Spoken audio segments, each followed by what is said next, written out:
Estimados amigos y amigas, a nombre de nuestra directora general, Jimena Caraza Campos, les damos la más cordial bienvenida a la presentación del libro La conjura de la rueda de Andrés Gutiérrez Usillos.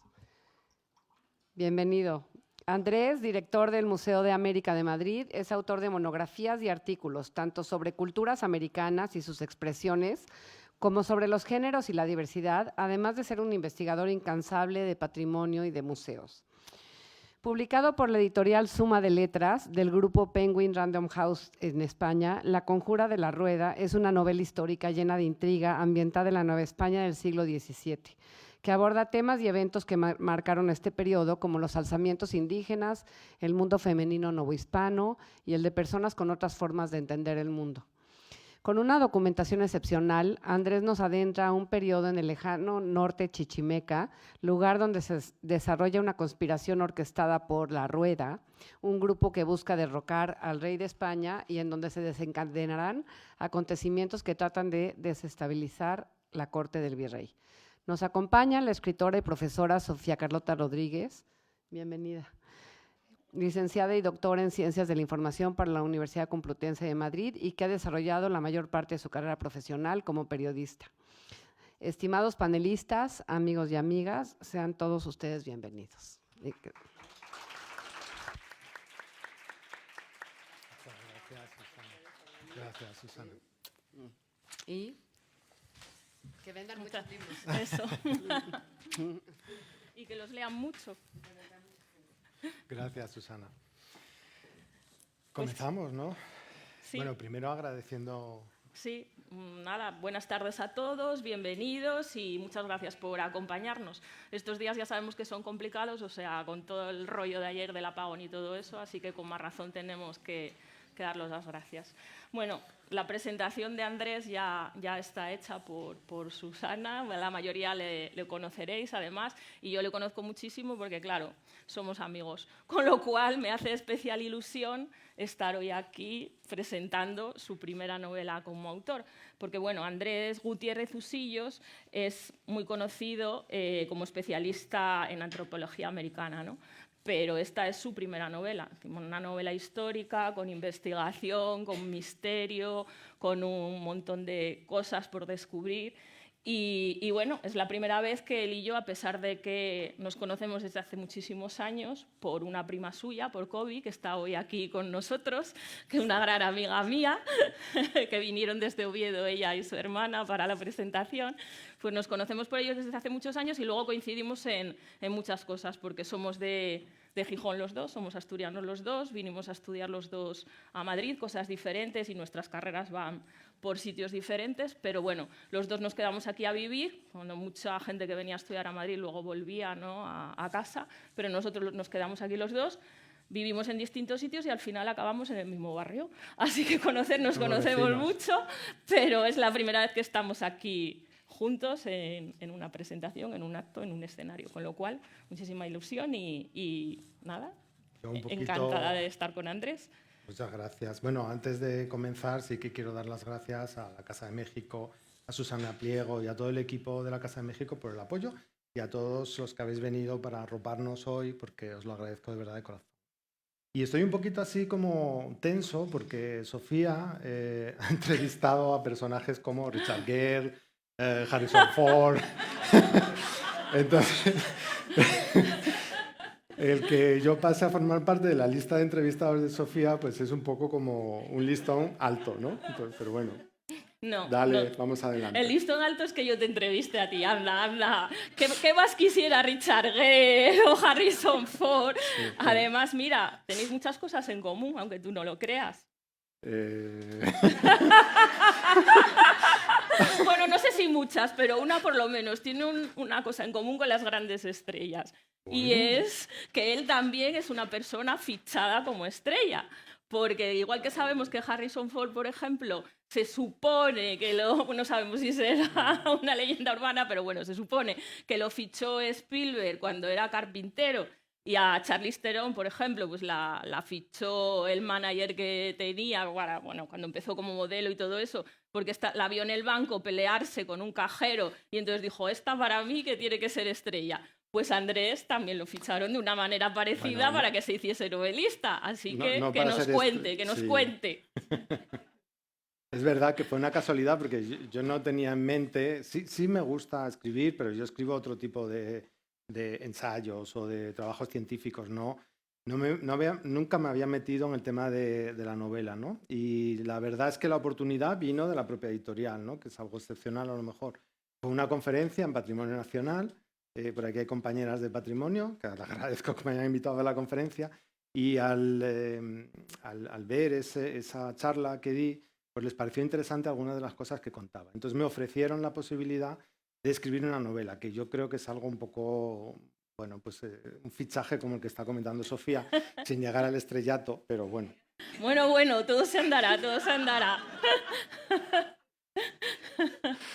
Sí, pero fue una oportunidad y la verdad es que una experiencia, porque el afrontar la manera de contar las cosas de una forma distinta, ¿no? a como estaba habituado a hacerlo, porque es mucho más gratificante porque no tengo que documentar cada cosa que digo citando a otras personas, a otros investigadores o buscando documentos que avalen lo que estoy diciendo, ¿no? La ficción histórica tiene de positivo eso, ¿no? Que bueno, es mucho más libre y ahí me he sentido mucho más pues eso, libre a la hora de escribir, ¿no? Muy bien. Pues nada, ya ahora que ya sabéis la estrella que es y que va a Sí, ser, bueno, vamos a pasar a hablar un poco venga, de así como amigos de la novela, ¿no? venga. ¿Cómo os nació la idea de la Conjura de la Rueda? ¿Hubo algún hecho histórico, alguna cosa personal que te inspirara? Sí, o sea, todo lo que es la trama tiene relación con un trabajo que estuve desarrollando, una investigación de hace tiempo, ya por el 2018 se hizo una exposición temporal que se tituló La hija del virrey, el mundo femenino novohispano en el siglo XVII, y todo lo que supuso esa investigación me fue creando dentro de mi propia mente, ¿no? Una historia, ¿no? Claro, no la había pensado novelar, pero esa historia estaba ahí, estaba latente, ¿no? Dentro de mí.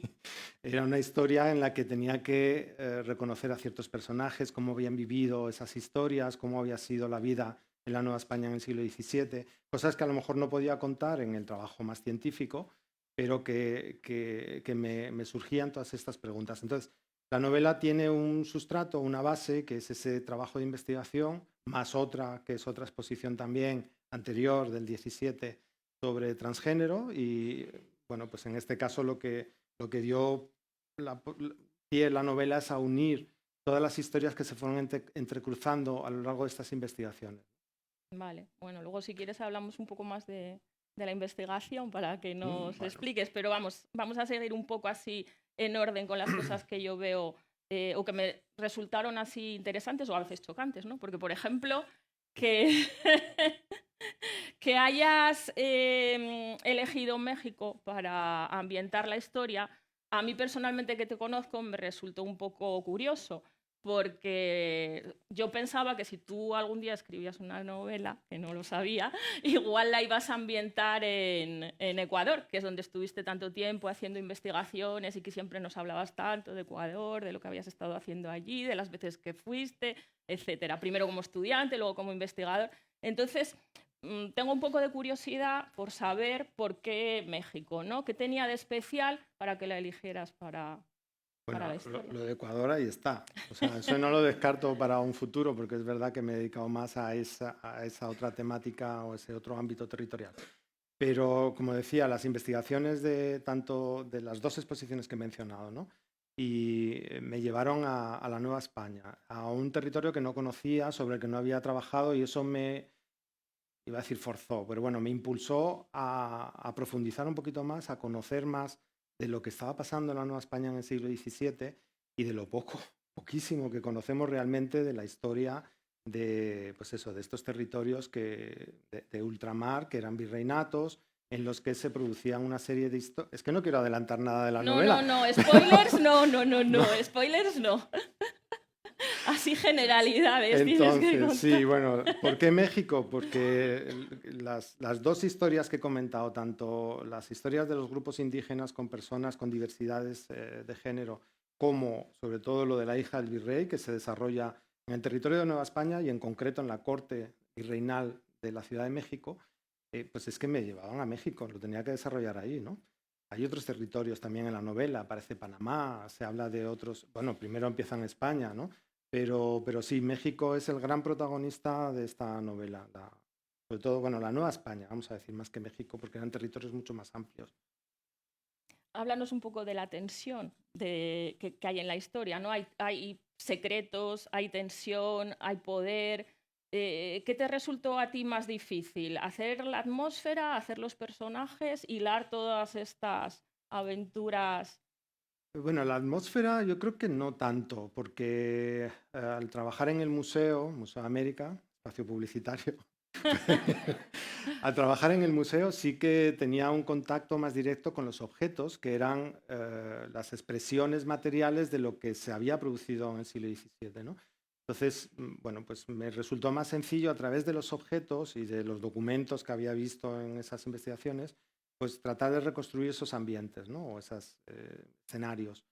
Los personajes, yo creo que fue lo que me costó un poquito más porque tenía que darles una personalidad, ¿no? En un trabajo científico o un estudio, pues da igual si tiene mal genio o no tiene mal genio la persona, ¿no? Porque estás hablando de unos hechos, pero en una novela sí que tiene que reflejarse un carácter, tiene que haber también una evolución, bueno, pienso, no lo sé, porque tampoco soy especialista, es mi primera novela, ¿eh?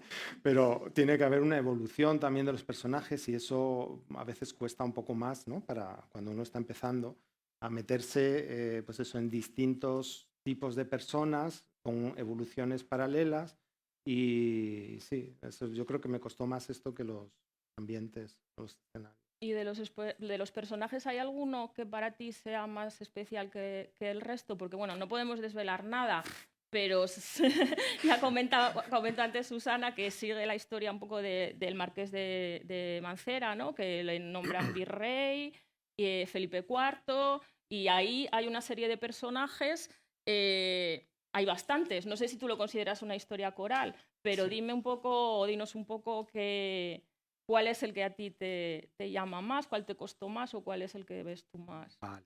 Sí, es coral, porque hay muchos personajes y van entrelazándose espacios, tiempos distintos en los que hay historias diferentes que se van entrecruzando, ¿no? Aunque todas tienen relación al final.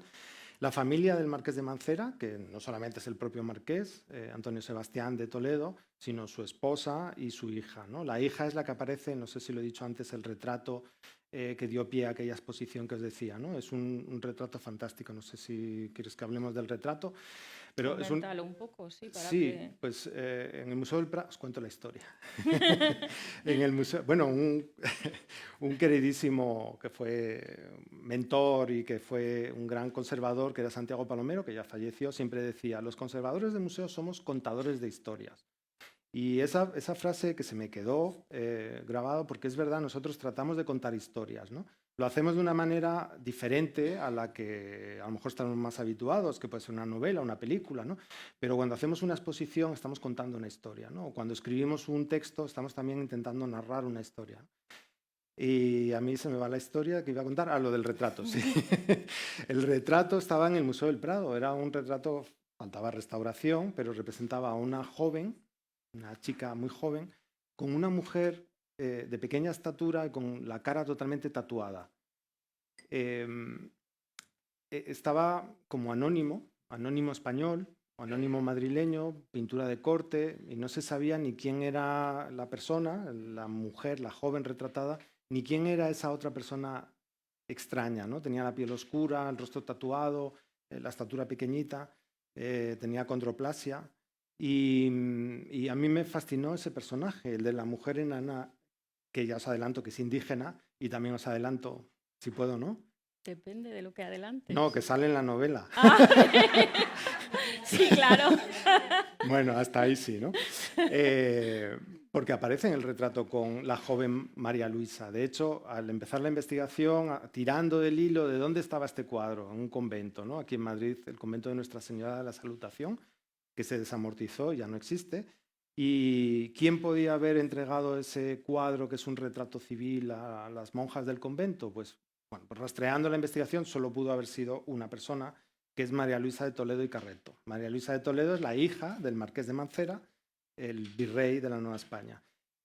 Y tirando del hilo, pues la acompañante de María Luisa es esta mujer que es indígena chichimeca del norte de la Nueva España, es un extensísimo territorio que va desde California hasta Florida, de diferentes grupos indígenas que comparten, bueno, modos de vida sobre todo, ¿no? Pero son muchos grupos distintos y todos tenían en común que se tatuaban de formas diferentes, ¿no? Entonces, en este caso, pues el tatuaje de esta mujer nos permitió, bueno, reorientar un poco la zona de donde procedía y el contexto en la corte, ¿no?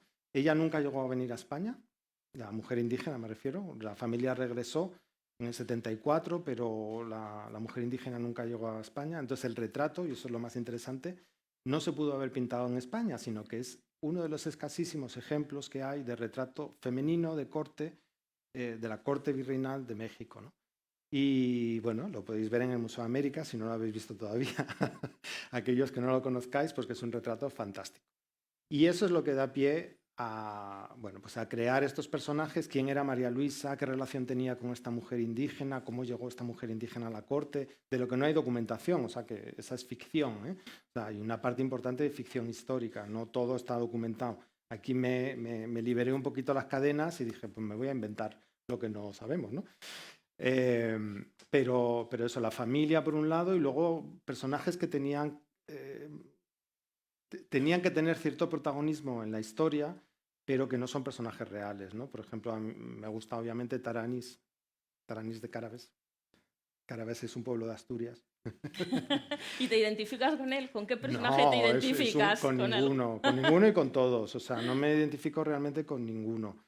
O sea, me gustan cosas del Marqués de Mancera, porque tiene un poquito así de gracia, de sorna, pero también es muy seco.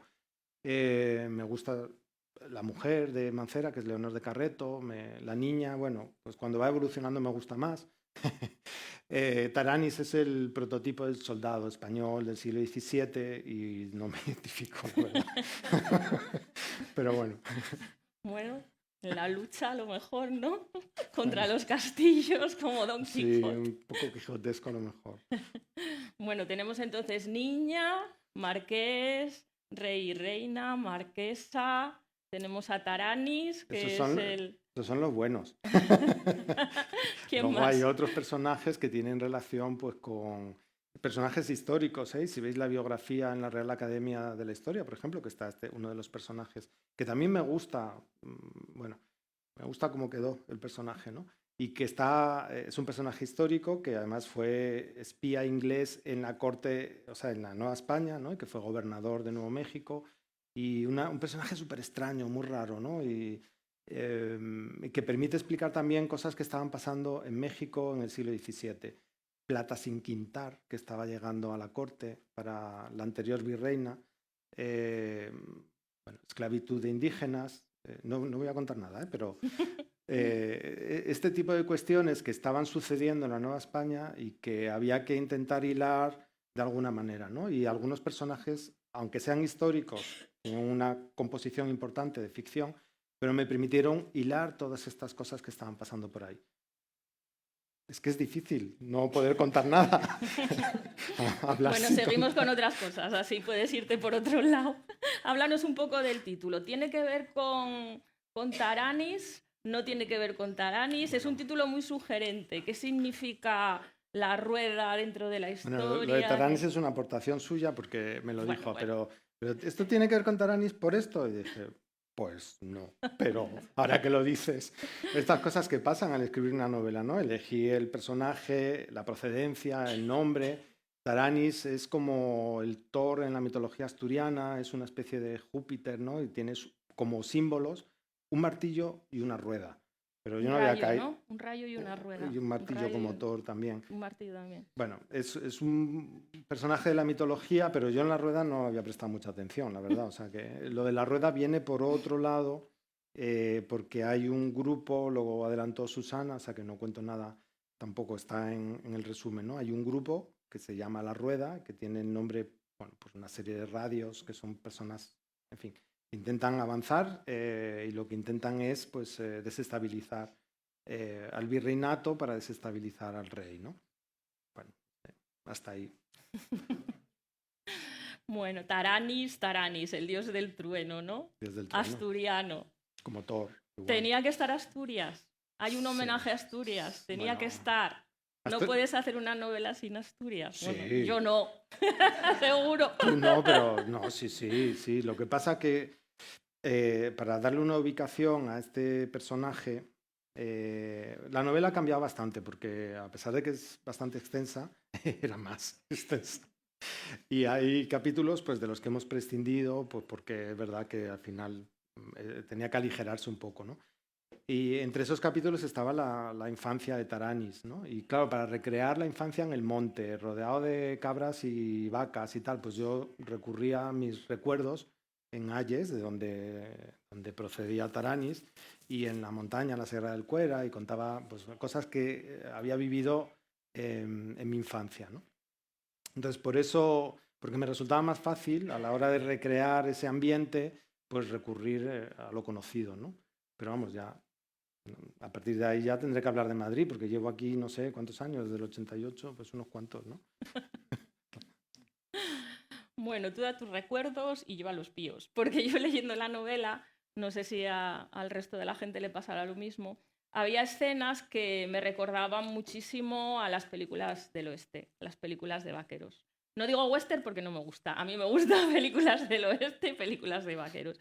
Entonces, bueno, quería que me hablases un poco si es verdad, si estoy en lo cierto y si te inspiraste con las películas que veíamos de pequeños o, no sé, con los westerns americanos. Sí, totalmente, yo creo que sí. Decía que antes teníamos datos, ¿no? Que son los que te dan los documentos, los que vas encontrando en un cuadro, un objeto, pero no dejan de ser datos sueltos, ¿no? Y luego todo eso hay que construirlo recreando, pues eso, ambientes, escenarios.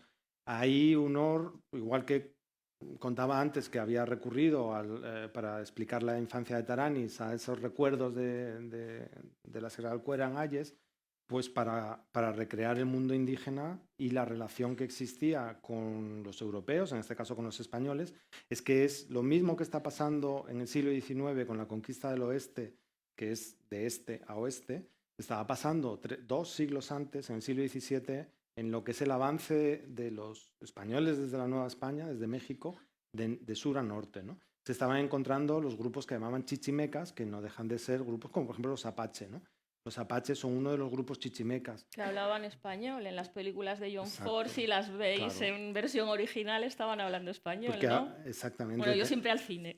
Perdón. Cine. Bueno, muy bien, pero es el referente que tenemos, ¿no? Exactamente, tenían una relación muy directa, pues en este caso, con los españoles, ¿no? Y entonces esas películas sí que permiten recrear, pues eso, modos de vida, comportamientos que a lo mejor no están escritos en las fuentes, ¿no? Sí, entonces, es muy curioso porque te pones a leer algunas escenas y parece que estás viendo una peli de vaqueros, ¿no? La estaba viendo, pero la estaba viendo dentro. Claro. Entonces, bueno, quería... ¿Y por qué los referentes que tenemos son siempre estos? Porque, a ver, si estas historias también pasaban en la Nueva España, quizás es más cercano para nosotros que el oeste americano, ¿no? Y sin embargo, nosotros lo que conocemos es siempre esto. Claro. ¿Esto es por algo de la leyenda negra o no tiene nada que ver? ¿Qué pasa aquí con...? ¿Por qué no hacemos este tipo de historias nosotros? En parte sí, en parte es, bueno, pues como han contado desde Hollywood lo que les ha interesado, ¿no? Y supongo que se han basado en textos, en novelas o en literatura o en guionistas que han trabajado este tema. A lo mejor aquí no ha interesado, ¿no? Porque han interesado otros temas distintos, pero claro, la historia, nuestro pasado es tan rico que se podría hacer películas de todo, ¿no? Las películas históricas que a lo mejor se hicieron, bueno, yo no sé de cine, pero ahí te dejo que Todos sabemos de cine. Bueno, no, habrás visto tantas películas, como yo. Pero así pensando en general, me vais a perdonar si no es correcto, pero pensando en el interés que tiene el cine español en hacer cine histórico, pues no ha habido gran interés hasta muy recientemente y gracias a algunas series. Ese interés se mantuvo o se desarrolló en una época muy concreta y a lo mejor asociamos pues, la época de Franco con el interés por ese, el devolver un pasado glorioso. hacer películas sobre el pasado no tiene por qué recrear ese pasado glorioso, puede recrear muchos pasados, ¿no? O muchas formas de entender ese pasado. Pero sí que creo que hay cierto recelo a la hora de exponernos a pensar en el pasado, ¿no? Y yo, bueno, pues aquí me liberé un poquito y dije, bueno, es lo que es, o sea, si os gusta bien, si no gusta, pues ¿qué vamos a hacer? ¿No? O sea, las cosas, parte sucedieron, otra parte no, pero sí, que yo creo que hay que afrontar ese pasado y también hay que afrontarlo de una manera en la que sea un poco más lúdica, ¿no? El cine, por supuesto, lo es, pero estoy pensando otra vez cómo lo hacemos desde los museos, ¿no? Que a lo mejor es más erudito, llegamos a un público determinado y a través de, pues, de este tipo de trabajos pues podemos intentar abarcar o llegar a otras personas, ¿no? Que a lo mejor no tienen el mismo interés en un catálogo o en una exposición. Y esto es lo que intentaba hacer, ¿no? Con la novela. Difundir un trabajo que ya había hecho de una manera distinta, contando una historia que creo que es importante que contemos, ¿no? Que está ahí. Y Haciendo que la gente se entretenga, ¿no? es que eso es fundamental, ¿no? Yo espero que sea entretenida la novela. Ya me lo diréis los que... Gracias por comprar la novela. ya me lo diréis, pero sí, espero que sea entretenida. Yo no estoy llevando el tiempo, no sé si alguien está cronometrando pues aquí. No, yo no cogí tampoco. Luego habrá preguntas, así que sí. podéis ir. O sea que... Tenemos media hora y luego vale. media hora de preguntas, ¿no? Que ya veis que nos ponemos a ¿Hay hablar. muchas preguntas? Bueno, no bueno, sabemos, de momento ya, todavía ya irán no. saliendo. Que se las vayan pensando y así les vamos dando tiempo. Pues nada, a ver, yo quería hablar un poco de los piratas, las conspiraciones. Es que hay muchísimas cosas en la novela, ¿no? Muchas cosas y todas de aventuras, porque igual que las pelis del oeste eran aventuras, en realidad, pues las de piratas también, ¿no? Y entonces tú aquí metes, pues eso, campamentos indígenas, como los indios de las pelis de vaqueros, hay conquistadores, hay guerreros, tenemos la conspiración. ¿Qué hay de verdad y qué hay de ficción? Antes contaste un poco, ¿no? Que habías tú... Pero sí. bueno. Cuando uno piensa en la Nueva España del siglo XVII, se sorprende al darse cuenta que estaban conviviendo estas historias, ¿no? Lo que estaba contando del avance sur-norte con los chichimecas, ¿no? Que son películas de lo que llamaríamos indios y vaqueros, ¿no? Es que eso estaba pasando al mismo tiempo que los asaltos de los piratas a las grandes ciudades, a Veracruz, por ejemplo, o a Panamá. Y una de las cosas que se cuentan, no sé si así, pero bueno, es un hecho histórico, ¿no? El asalto de Henry Morgan a la ciudad de Panamá y la destrucción de la ciudad. Entonces, eso lo estaban haciendo los piratas al mismo tiempo que estaban buscando minas en el norte y luchando contra los indígenas chichimecas, ¿no? Y al mismo tiempo, en la corte en México, pues había esas conspiraciones de espías. Es que la novela, o sea, se escribe sola casi, ¿no? O sea, empiezas a enlazar cosas y dices, bueno, yo quería hacer una novela histórica que al final era de ficción, pero que fue casi una película de indios y vaqueros, al mismo tiempo de piratas, de espías, pero es lo que era la Nueva España en el siglo XVII. Todo eso lo estaban viviendo las personas que estaban allí, ¿no? Lo mismo, hombre, no todo el mundo se desplazaba a todos los territorios. El que iba al norte probablemente tardaría meses o años en llegar y a lo mejor no va a ver la destrucción de Panamá. En una novela lo que nos permite la ficción es, pues eso, que la misma persona viaje, ¿no? Y esté recorriendo el norte y luego se vaya al sur, a Panamá, a Centroamérica, para la destrucción y la lucha contra los piratas. Pero es lo que estaba pasando hacia 1670, ¿no? Que es cuando se desarrolla la novela, entre el 64 y 74. Y hay demonios también, ¿no? Porque es el siglo XVII, pero ¿qué todo. pasa con el año 1666? ¿Qué pasa con esos 66? Y a ver lo que dices, ¿eh? Que aquí algunos somos del 66, no vamos a decir el siglo, pero bueno, en este caso, se supone cuál. Le faltaría un 6 para... Sí. El año 1666 fue súper interesante porque se produjeron una serie de acontecimientos. Bueno, más que acontecimientos es la expectativa que se generó en ese año, ¿no? Entonces, coincide justo con la llegada de los virreyes, llegan en el 63-64 a México y en el 66 se esperaba dos cosas. Por un lado, la llegada de la bestia, el demonio, ¿no? El 666, se interpretaba de esa manera y había cierto temor, cierto miedo. Y además era un miedo que en ese momento, hoy lo vemos como una película de miedo, ¿no? otra película más. Pero en ese momento era algo real, era un miedo vivido por la gente, que pensaban que el demonio estaba a la vuelta de la esquina, cualquier ruido era una cosa que hacían los demonios o las posesiones. Era otra manera de entender lo que nos rodeaba, ¿no? Y en el año 666, 1666, también hay otro hecho muy importante que también se recoge en la novela, que tiene que ver con lo que llaman el rey Congo. Es un movimiento, vamos a llamarlo así, un movimiento o una expectativa de los afrodescendientes de liberarse de la esclavitud.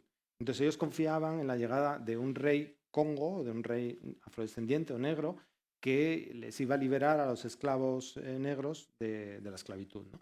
Entonces, estos dos acontecimientos que surgen también en la novela se mezclan con todo lo anterior.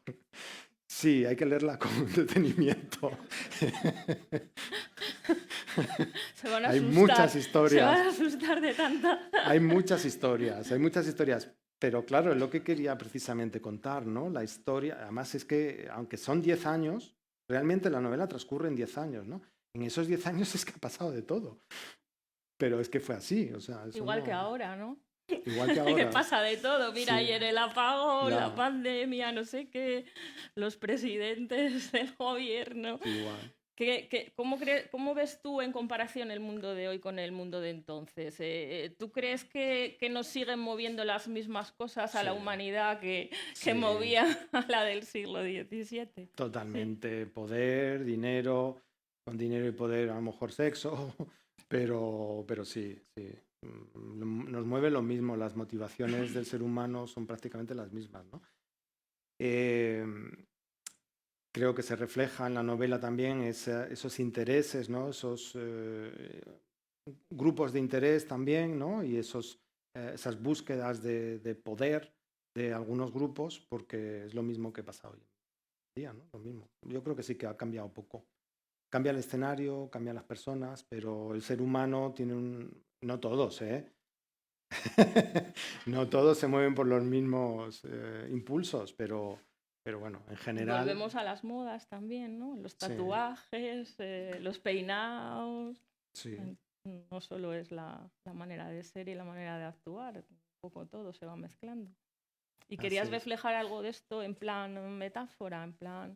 ¿O no era tu idea dar un mensaje, solo querías entretener y contar un poco cosas históricas? A ver, voy a confesar una cosa. A mí lo que me apetecía era escribir para mí, porque era algo que tenía dentro y tenía que sacar, ¿no? Porque estaba ahí esa historia o esas múltiples historias, entonces sí, claro que lo quería hacer entretenido, porque al final, si quieres que alguien lo lea, pues tiene que ser un poco ameno, ¿no?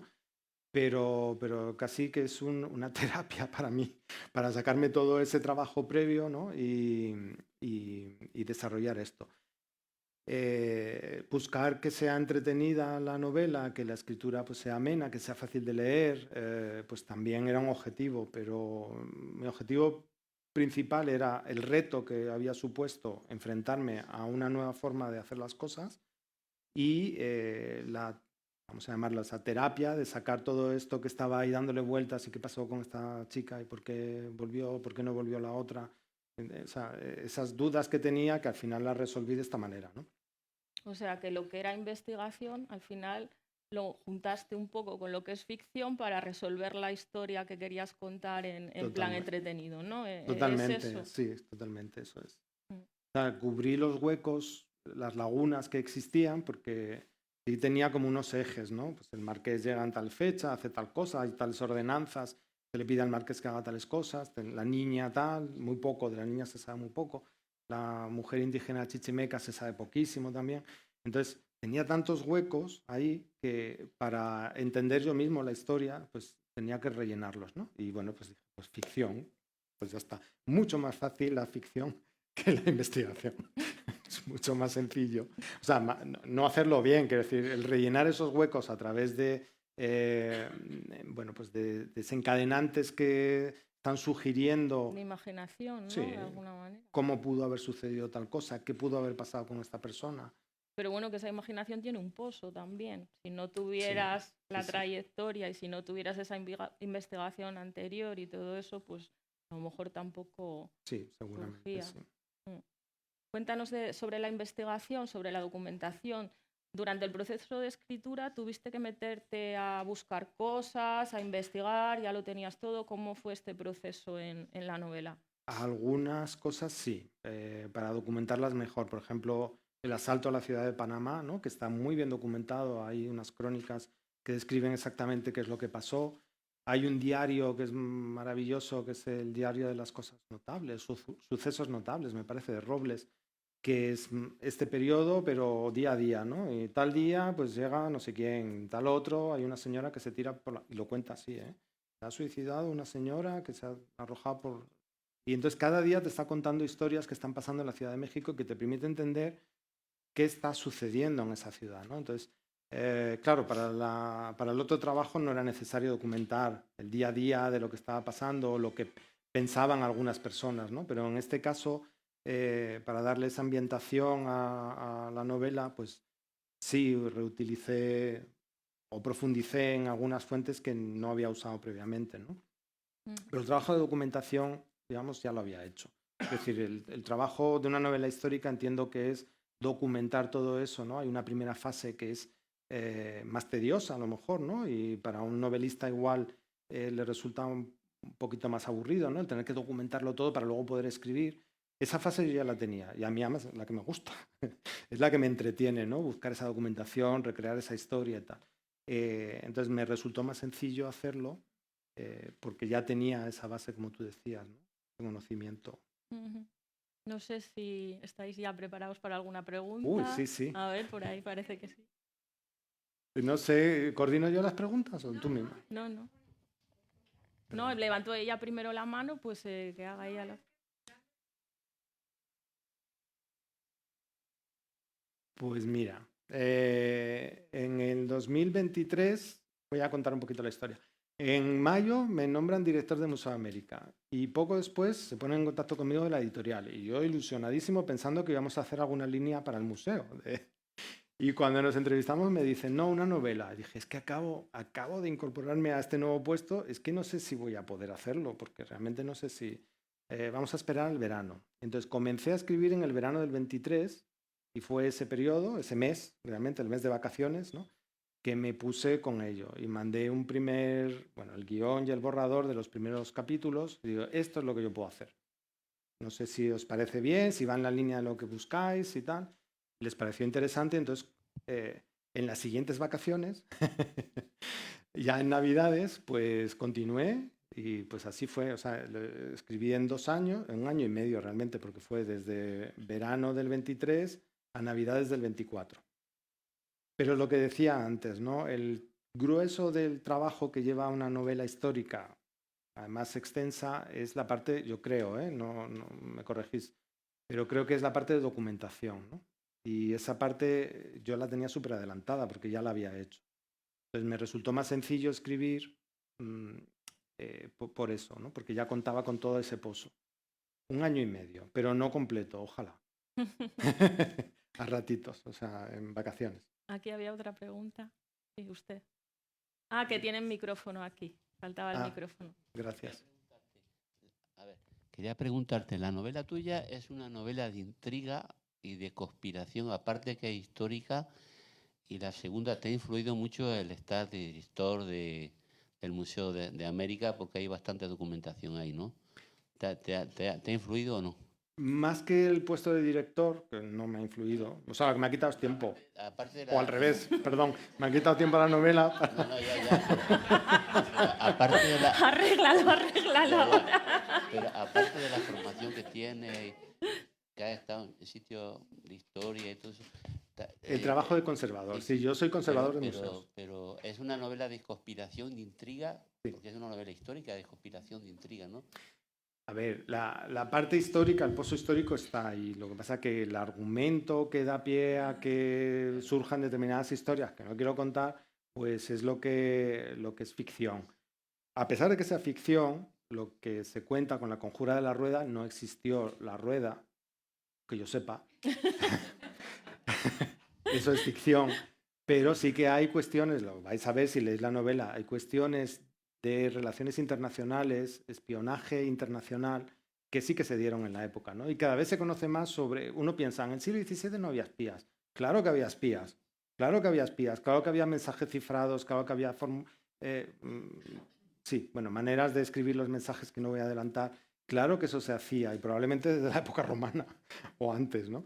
Pero en el siglo XVII había espionaje internacional y sí que había interés en desestabilizar una potencia a la otra, ¿no? Ahí se cuenta una historia también de el incendio en Londres, por ejemplo, que culparon a los españoles, a los espías españoles. Puede que no sea cierto, pero los ingleses se creyeron que habían sido los espías, con lo cual había espías en Londres, españoles, que se supone que estaban atentando contra... Entonces, las potencias trataban de conseguir esa hegemonía, desestabilizando a la otra potencia, y los espías jugaban papeles fundamentales. Entonces, ¿es una novela de espías? Sí. ¿De indios y vaqueros? También. ¿De piratas? Una parte. ¿De amor? También, porque también hay historias de amor. Es un poco todo, pero ¿qué es la vida? La vida no es una novela, no es una historia de piratas. O sea, uno puede ser pirata, pero puede estar enamorado, puede encontrarse con un espía. Entendía que para explicar bien este momento en el que conviven tantas cosas, había que contar muchas cosas, ¿no? Y justo esta década, y algunos años más, pero en esta década precisamente se producen una serie de acontecimientos, decía del 66, 666, o de la destrucción de Panamá, o de alguna serie de historias que se cuentan en la novela, se producen en esa década, ¿no? Y lo de los espías también, ya dije que hay un personaje que sale en la novela que está muy reconstruido porque no hay casi información, pero que se considera que se fue después a Londres. Lo echaron de la Nueva España y se refugió en Londres. Y se le acusa de espionaje en México, en el siglo XVII, en 1670. O sea, justo. Y digo, pues este me viene fenomenal para contar la historia. Y ahí lo meto. O sea, porque sí que había todo esto, ¿eh? ¿Qué parte disfrutaste más de todo el proceso? ¿La investigación, la escritura, la corrección? A ver, la investigación en su momento, pero no la hice pensando en la novela. Y claro que la disfruté muchísimo, ¿no? Y hacer la exposición y contar la exposición, aquellas que estuvisteis conmigo pues, en las visitas y tal, yo creo que veíais que yo disfrutaba contando, hablando de María Luisa, que casi era un miembro más de la familia. Kobe, perdona, pero camino. Pero María Luisa se convirtió en una prima más. Y sí que contaba, sí, camino también, sí que contaba, había disfrutado muchísimo preparando todo ese trabajo, toda esa investigación, ¿no? Y luego escribiendo también. He descubierto que me gusta escribir ficción. No lo había hecho previamente, pero me gusta. El trabajo de corrección me gusta menos, sí.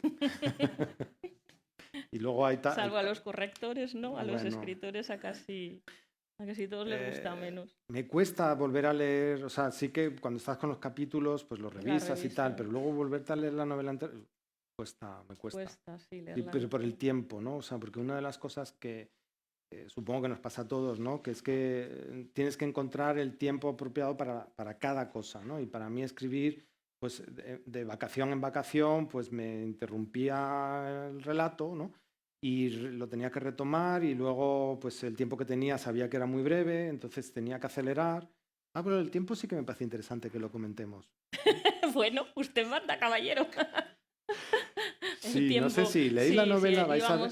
Íbamos luego a meternos un poco en el proceso creativo y que nos explicases un poco, pero nada, cuenta, adelántate. Sí, el tiempo. No, estábamos hablando del tiempo y claro, sí que veía cuando, si os animáis a leer la novela, vais a ver que los primeros capítulos, hay 3 capítulos que transcurren en 3 horas. O sea, me detengo en el tiempo. Se juntan 2 cuestiones. Uno que es el ambiente que quería reflejar de lo que se vivía en la España, en el Alcázar o en los conventos en la España en el siglo XVII, que intentaba transmitir una idea, pues eso, de densidad, vamos a llamarlo. No quiero llamar pesadez porque no es pesada la novela, ¿eh? De densidad, ¿no? Es un ambiente denso, es lento, tal, y a medida que avanza la novela se acelera el tiempo. Y eso me ha parecido muy curioso porque no era una cosa premeditada, ¿no? O creo que no, consciente al menos, ¿no? Y se ve como la novela al principio es eso, 3 capítulos son 3 horas y los últimos capítulos transcurren súper rápido, ¿no? Y de repente es un año, ¿no? O varios meses. Entonces, me parece muy interesante cómo hay una evolución del tiempo y de los personajes también, ¿no? No sé si te chafa alguna pregunta. No te preocupes, no me chafas nada. No, en la evolución esta del tiempo un poco es para diferenciar también la parte española de la parte de Nueva España, ¿no? Un poco Sí. los ambientes más fríos de aquí, un Eso poco es como... lúgubre, oscuro, más denso, ¿no? Más cargante. O sea, a la hora de incluso usar el lenguaje, pues pretendía que se notara, ¿no? Cuando uno está leyendo que estaba... A ver, no tengo nada en contra de España, ¿eh? A mí me encanta Madrid y no se trata de eso, pero sí se trata de reflejar que era un ambiente distinto y que México en ese momento, la Nueva España en ese momento, era casi una liberación, ¿no? Imaginaros lo que es Madrid en el siglo XVII sin alcantarillado, ¿no? Gente tirando por las ventanas, los orinales, ¿no? Lo que es ese ambiente cargado, denso, y el principio es invierno, ¿no? Lo que se suma además la oscuridad, el frío, etc. Y eso lo quería reflejar de alguna manera con la manera de describir las cosas, ¿no? Que es una descripción más exhaustiva a lo mejor al principio.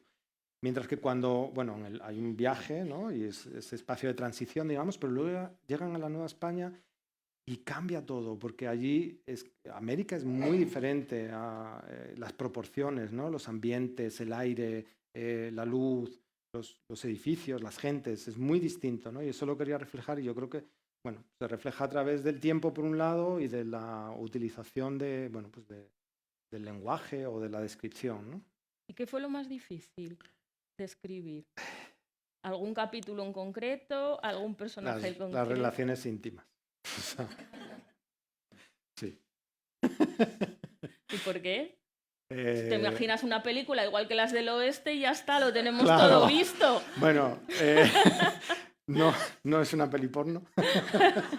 Es de piratas, de indios y vaqueros, de espía. ¿Te imaginas una peli? No dije porno, ¿eh? Sí hay escenas íntimas, ¿no? Y de distintas personas. Entonces, creo que, no sé, a lo mejor por vergüenza o porque me sentía menos cómodo a la hora de abordar esas escenas, ¿no? Quizá.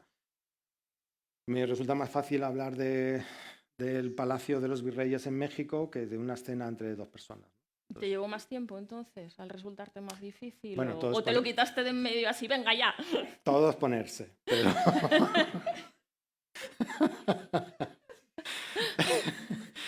Luego te pones y ya te sale, pero al principio,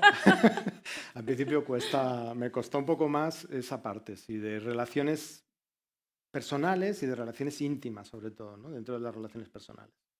¿Hay alguna otra pregunta? ¿Y así? Sacas las relaciones personales e íntimas y ala, las preguntas. Kobe, a ver. Quería hacerte 2 preguntas, una muy concreta y otra más genérica. La primera, de lo que hablas en la novela de la plata sin quintar. Si eso es una cosa que ocurría y qué significa exactamente eso. Claro, no, es que no puedes. No lo puedes contar, vale. No puedes. Pero sí, bueno, si es algo histórico, sí, vamos. Sí que lo es. De hecho, ¿no lo puedo contar un poquito? Sí, ¿no? Tú mandas, poquito. yo. La anterior virreina se llamaba Conde de la Cerda, bueno, pues la condesa. Se les acusa de mucha corrupción en México, ¿no? De que está pasando algo muy extraño. De hecho, se manda al marqués de Mancera un poco para que ponga orden a aquella corrupción que estaba habiendo. Ella recibe plata sin quintar. El quinto es el impuesto de la corona, ¿no? O sea, la quinta parte, y entonces se le pone un sello a la plata, varios sellos a la plata. Entonces, la plata sin quintar es la plata ilegal, ¿no? Y la virreina recibe de parte de este señor, de don Diego, bueno, tampoco voy a adelantar nada, pero de este personaje espía que os decía, no me acuerdo ahora de la cantidad exacta, pero una cantidad brutal de plata sin quintar. Entonces, ¿de dónde venía esa plata? Una mina ilegal. Y eso es no puedo desvelar más. No, pero... era lo de quintar, que no sabía qué significaba lo de quintar. Es sí. Porque la quinta parte correspondía como un impuesto, exacto, ¿no? Entonces se le ponía una serie de sellos que es lo que legitimaban esa plata, ¿no? Que venía de una mina, que la había tasado, la pureza de la plata también se marcaba, en fin, hay una serie de marcadores de la plata, ¿no? Que incluso la plata labrada también, ¿no? Tiene el orfebre, ¿cómo se llama? Los punzones. Gracias, Mónica. Gracias. Ya se me ha olvidado todo esto. Exacto. Entonces, esa plata sin quintar, sin los impuestos, era plata ilegal, ¿no? Y tenía que venir de una mina ilegal en la que estaba metido este señor. Y ya está. Hasta ahí ya. Y otra cosa que te quería preguntar, ahora que ya descansaste. Tú te has leído la novela, ¿eh? Bueno, sí. Ahora que ya descansaste y ya, bueno, estás relajado respecto a la novela. ¿No te parece, enlazando con Sofía, que es como para convertirla en una película de una manera muy clara? O sea, ¿hay algún productor en esta A sala? ver, eso iba a preguntar yo, a ver. ¿Alguna serie de televisión por aquí? Yo lo veía como una película en mi cabeza, o sea, las escenas transcurrían como una película, las historias se van enlazando como si fuera una serie más que una película, Sí. porque es un poco extensa la novela. Claro que sí, porque es que son historias que realmente llaman la atención, ¿no? De lo que está pasando. Y son totalmente, lo decía Sofía, ¿no? ¿Por qué nos hacen este tipo de películas en España? Bueno, porque a lo mejor no hay guiones para hacerlo, ¿no? Aquí ya hay una base para un posible guión, ¿no? Pero aquí hay otros muchos libros históricos que se están escribiendo ahora, porque creo que la novela histórica, y aquí a lo mejor las compañeras de la editorial nos pueden comentar un poquito mejor, pero la novela histórica es un género que hoy interesa muchísimo, ¿no? Y de hecho el hecho de que yo ya me haya metido con esto, que me hayan invitado a participar, es porque la novela histórica interesa hoy en día. De ahí a las series o al cine hay un paso muy corto, claro. Hay mucha ficción en cine, ¿no? En la novela también, en esta y en otras, porque hay que agilizar lo que está pasando, ¿no? Y bueno, entiendo que hay que buscar también personajes que sean atractivos y a veces no, los personajes históricos no resultan tan atractivos, ¿no? Pero sí, bueno, yo encantado. Nada. Tú la novela, yo el guión y Marc está por ahí para la tele, una serie. Había otra pregunta ahí atrás, ¿no? Sí. Bueno, has ido dando detalles, ¿no? Sí. Pero quería saber cuál era el contexto. Era el segundo o tercer virrey, ¿no? Que llegó a Nueva España. No, ya no me acuerdo el número, pero Mucho. me acuerdo el viejísimo algo. Bueno, pero en esta época, en 1666, ¿cómo era la relación con la metrópoli? El ambiente social, ya sé que iban al norte con los indios, Panamá, pero era totalmente libre. El virrey tenía problemas con la metrópoli. ¿Cómo? No, el virrey era el representante del rey. Entonces Felipe IV le designó al marqués de Mancera, bueno, a los virreyes en general los designa el rey, con unas misiones concretas. Por ejemplo, pues acabar con la piratería del Caribe, fomentar la extracción de... Bueno, casi siempre eran las mismas, ¿no? Fomentar la extracción de plata, acabar con la piratería, con los problemas que había. Y esto están, pues, ¿cómo se llaman? En las órdenes que les dan a los virreyes con el nombramiento, ¿no? Entonces, la relación con la corte madrileña, con el rey, era directa. Ellos tenían que rendir cuentas periódicamente. Bueno, lo voy a contar porque es historia. Que no, que te mata Kobe, ¿qué vas a contar? No, está al principio. O sea, Bueno, yo creo que Kobe iba más avanzada. Cuando nada más llegar el virrey, o sea, sabéis que iban en convoyes, ¿no? O sea, lo que sería la flota de galeones. Salía la flota en la que, en este caso, iba el virrey con su familia. Había unas restricciones también. La familia, me refiero a una familia extensa, no solamente la mujer y la hija. Viajaban los criados y las criadas como parte de la familia y, de hecho, si el virrey lo acreditaba, no tenían que pedir, como el resto de pasajeros, limpieza de sangre, por ejemplo, ¿no? Que para ir a América había que hacer un certificado. El virrey, si firmaba como parte de su familia, estaban eximidos de este requisito. Bueno, pues imaginaos un convoy... ¿Perdón? Sí, imaginaos un convoy en que van un montón de naves, ¿no? Navegando muy lentamente porque se tienen que esperar unas a otras. Bueno, pues cuando llega el virrey a Veracruz, al poco tiempo después, todavía está en la ciudad de Veracruz, llega lo que llamaban un correo, que es un barco que iba solo. en donde el rey ya le estaba diciendo, bueno, ¿cuánto has incrementado la producción de plata? Y el virrey dice, pero si acabo de llegar, no me da tiempo ni siquiera de llegar a la capital, estaba en Veracruz. Entonces, esas cosas pasaban. Hay una relación intensa, se piden cuentas, se dan explicaciones y se hace un informe al final de cada mandato, ¿no? Y lo que llaman un juicio de residencia. El virrey tenía que presentar, bueno, se hace una valoración, una evaluación de todo lo que fue el mandato de ese virrey, ¿no? Y a veces se les condenaba a los anteriores virreyes, a los que he dicho que eran un poquito más corruptos, pues se les pusieron un montón de multas por todas las cosas, bueno, por algunas de las cosas que habían hecho, ¿no? Ellos y sus hijos. Entonces había una evaluación, ¿no? Y el rey al final era el que estaba, en este caso no, porque sí que sabéis que Felipe, solo se sabe, ¿eh? Felipe IV se muere.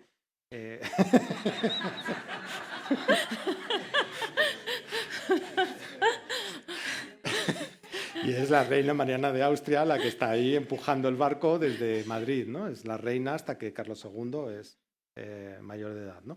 Pero la que casi protagoniza desde Madrid es Mariana de Austria, más que Felipe IV, ¿no? Hay otra pregunta aquí, espera que te traen el micrófono.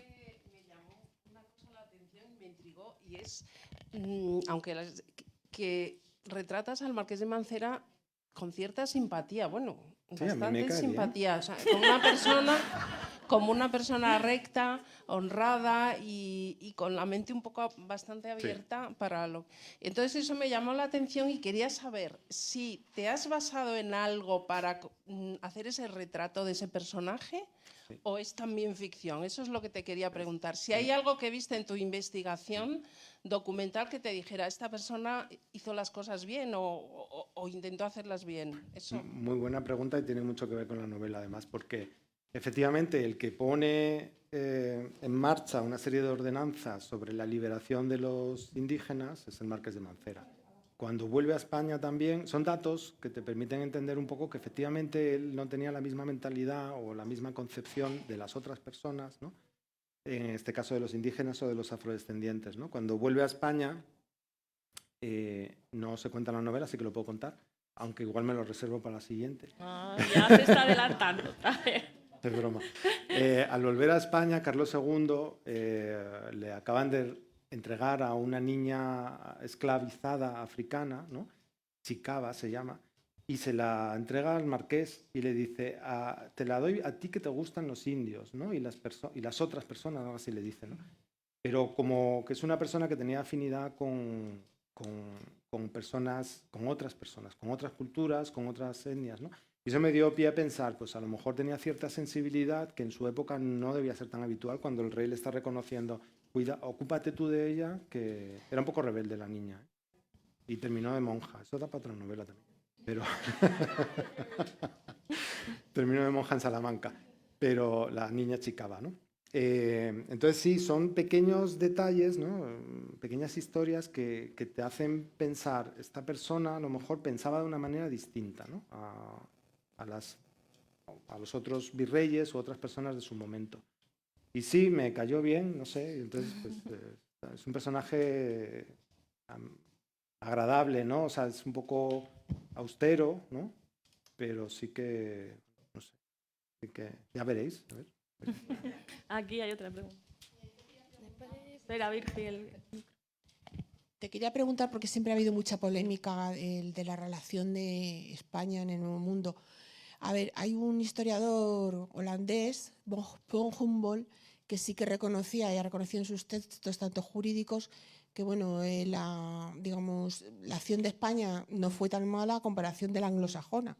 Quería saber si eso sale algo reflejado en la novela.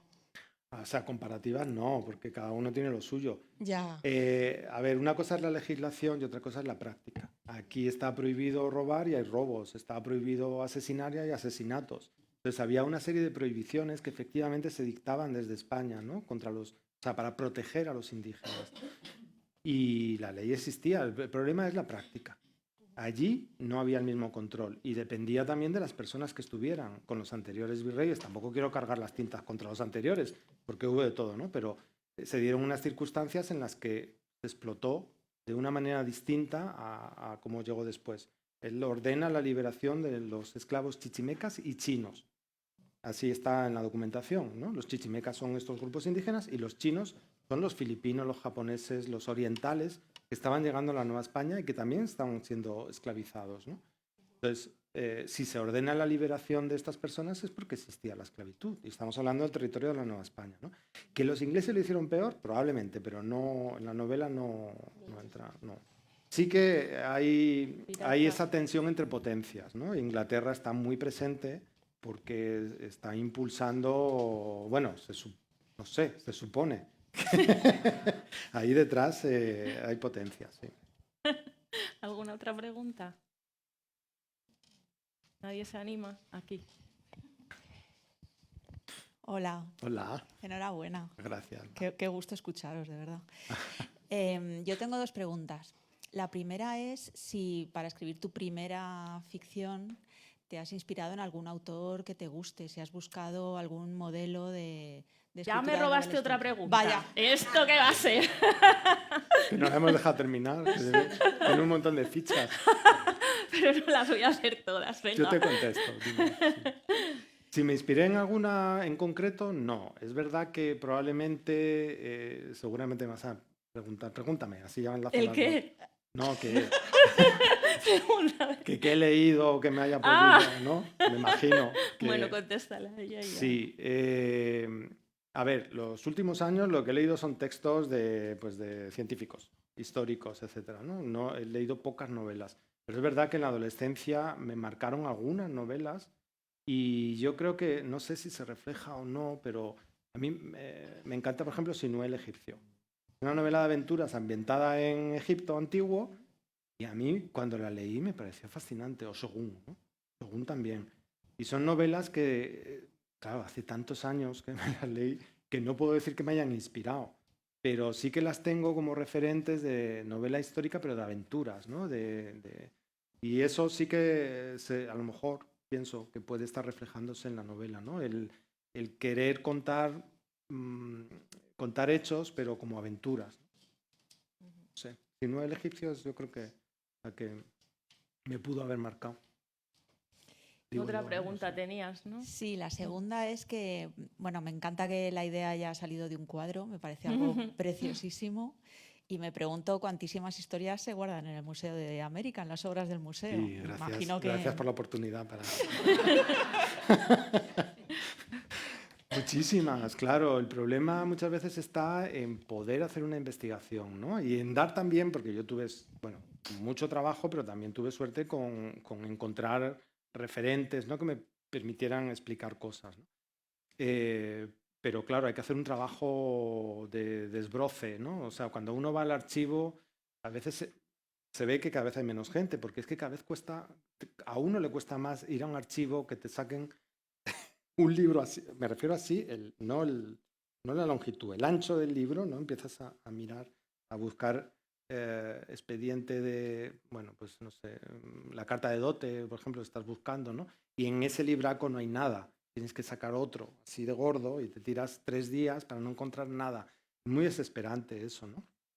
Pero cuando encuentras algo es súper satisfactorio, ¿no? También es un poco como la arqueología, cuando estás excavando y no hay nada y de repente encuentras algo y empiezas a tirar, bueno, a tirar no, a barrer alrededor. No hay que tirar, ¿no? Empiezas a limpiar alrededor hasta que vas descubriendo poco a poco lo que es, ¿no? Al principio no sabes lo que es. Te vas encontrando algo y vas descubriéndolo poco a poco, ¿no? Y esa es una sensación muy, muy, muy satisfactoria, ¿no? Y a la hora de construir una historia, ya sea más basada en hechos o incluso la novela, ese descubrimiento que va surgiendo muchas veces, porque no es algo planificado, ¿no? No sé si hay distintos tipos de escritores. Yo no soy de los que planifican qué es lo que va a pasar en cada momento y tal, sino No que eres de mapa, eres de brújula, o sea que vas escribiendo de corrido, ¿no? No sé cómo se llama, pero... Los que escriben así todo de seguido son de brújula y de mapa los que tienen Pues como una escaleta, un esquema No, que va... O sea, un esquema general sí, para saber un poco pues, qué personajes son los principales y qué es lo que va a pasar en general, ¿no? Pero luego te pones a escribir y es que una cosa te va llevando a otra y bueno, ese descubrimiento que estaba diciendo lo vas haciendo con la escritura, ¿no?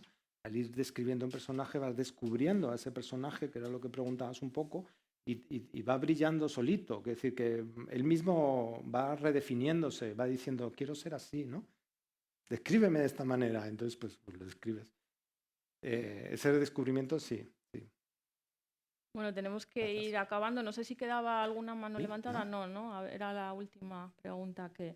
Para terminar... Hay otra allí al fondo. hay otra. Pues venga, que tenemos que... Pero antes que tienes que firmar. de terminar eso, para que nos firmes los ejemplares, enhorabuena, gracias. Andrés. Sí, claro. Enhorabuena por la novela. Quería preguntarte dos cosas. Hemos hablado de piratas, hemos hablado de los indios, de las aventuras, pero a mí me falta un poco una pincelada sobre el poder eclesiástico que también está presente en la novela.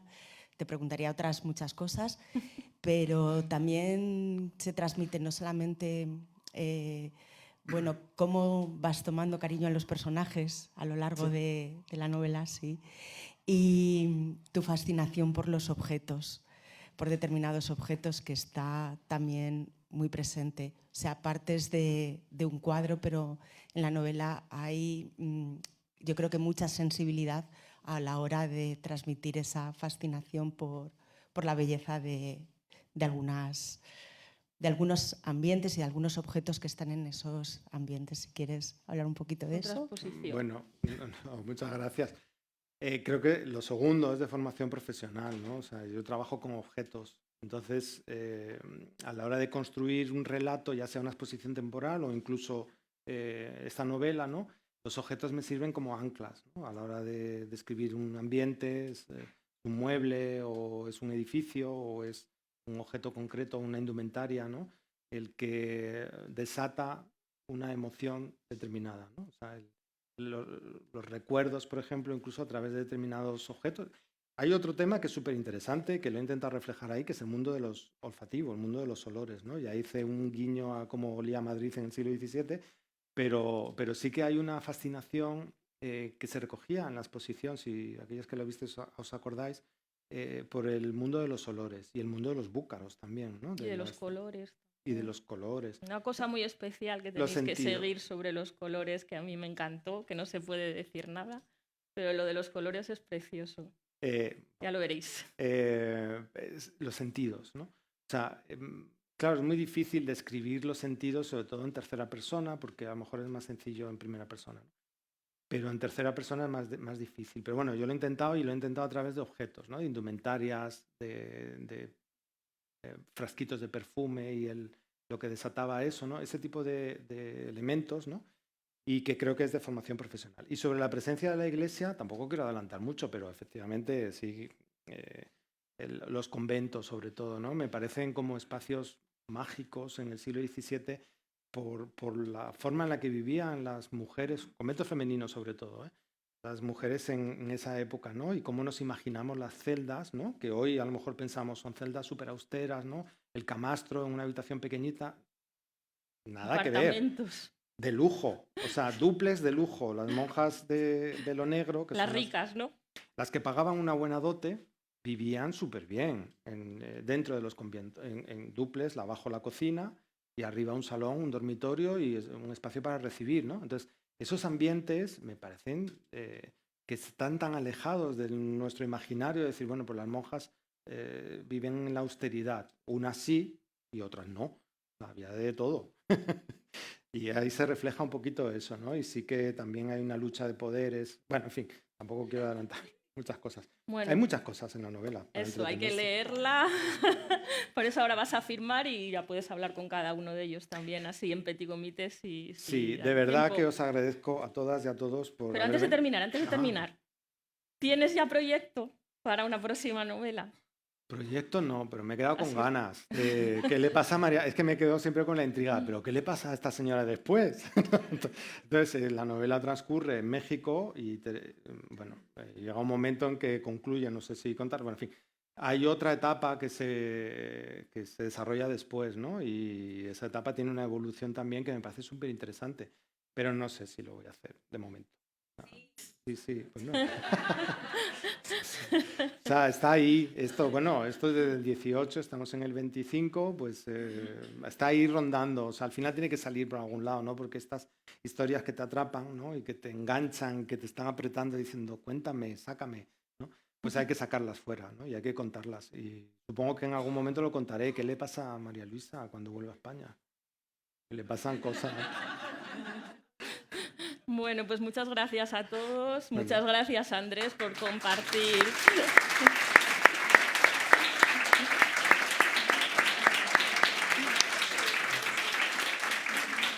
Muchas gracias por compartir tu sabiduría, tu experiencia, tu buen hacer, tu buen hablar. Y tengo que decir que mucho mejor que Harrison Ford. ¿Dónde va a parar? Bueno, porque no ha hablado en inglés, que entonces... Yes, no, yes, no. Eso era lo que contestaba Harrison Ford, así que imagínate tú. La entrevistadora la misma, pero el entrevistado 100.000 veces mejor. Muchas gracias a todos por estar aquí. Espero que os hayáis divertido y ahora las firmas. Bueno, a disfrutar Sofía. de Andrés en persona. Gracias a todas.